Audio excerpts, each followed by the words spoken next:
And so they can Fox, here's my brother Cerberus, and he wants to explain Futurama. No, I don't want to explain Futurama. I'm just saying, since you've never seen Futurama... I've seen Futurama. You've seen Futurama, but you don't know who the characters are. You don't know their backgrounds and all that. Like, do you know who's Bender? Like, yeah, he was a bending robot and wanted to commit suicide. Okay, yeah, that's in the first episode too. They're suicide moves. Anyways, okay, so there's this guy, Fry. I'm just going to gist the first episode in the first 5 seconds or whatever. There's this guy, Fry, and he gets frozen in a time capsule because he's a pizza delivery guy who was delivering pizzas to a futuristic science lab. 1,000 years pass by, and he's woken up by Leela. Wait, he fell asleep for 1,000 years? No, he was frozen for 1,000 years. Oh, he tripped, it was New Year's Eve in New York. It was 1999. And he trips into this fridge and freezes. And so it freezes for 1,000 years. They were doing these experiments. You know, the Walt Disney? Yeah. Okay, so he gets waken up 1,000 years later in New York by Leela. New York. It's 3001 or some shit. And Leela is the person who works at the science lab in the year 3000 and unfreezes the people who were frozen 1,000 years ago.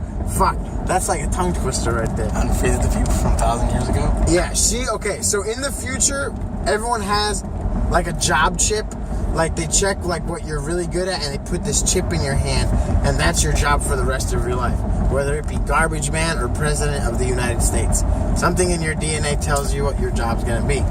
So Fry, being a pizza delivery guy back in the day, that's what his job was in the future.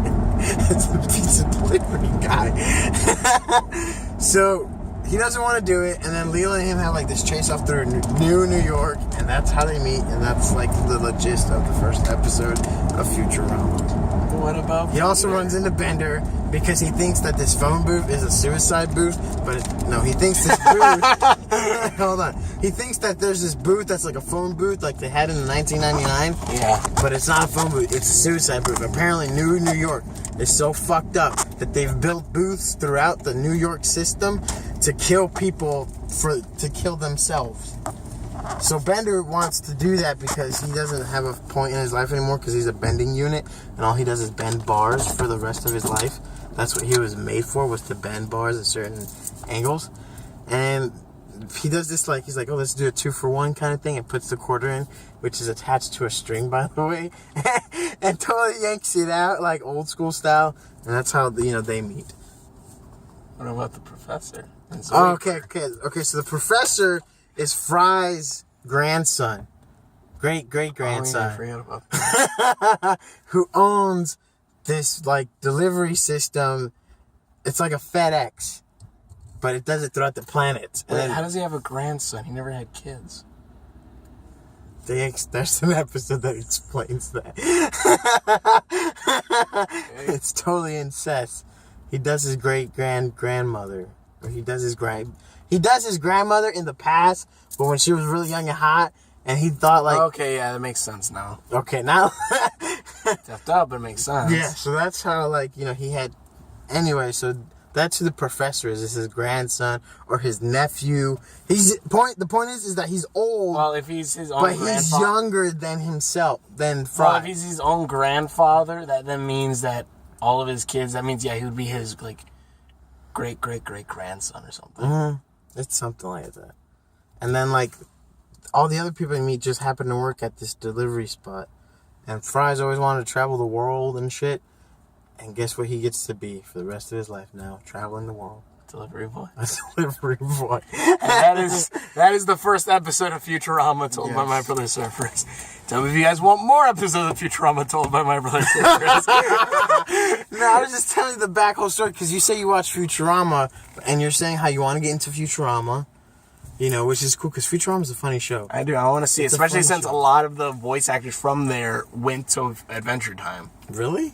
Yep, the dog, Jake, he's Bender.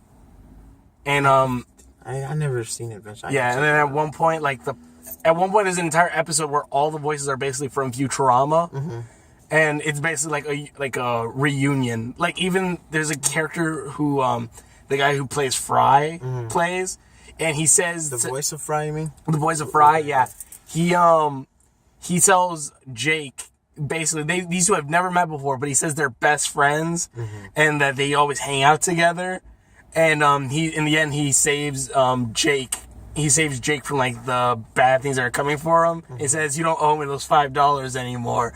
And basically, it's Bender and Fry together. That's crazy. I didn't know that. Yeah, it's pretty freaking cool. And the professor in there at one point. So check out Futurama if you like Futurama. If you don't like Futurama, it's not for everybody, but it's definitely a good show. It's really good. I grew up with it. It's just like The Simpsons, but Futurama, it's its own thing. But definitely check it out. Yeah, I definitely want to check it out. Either way, thank you for watching. Check my videos I've done. Please go in the description below. Check out my videos, and we will. See you later.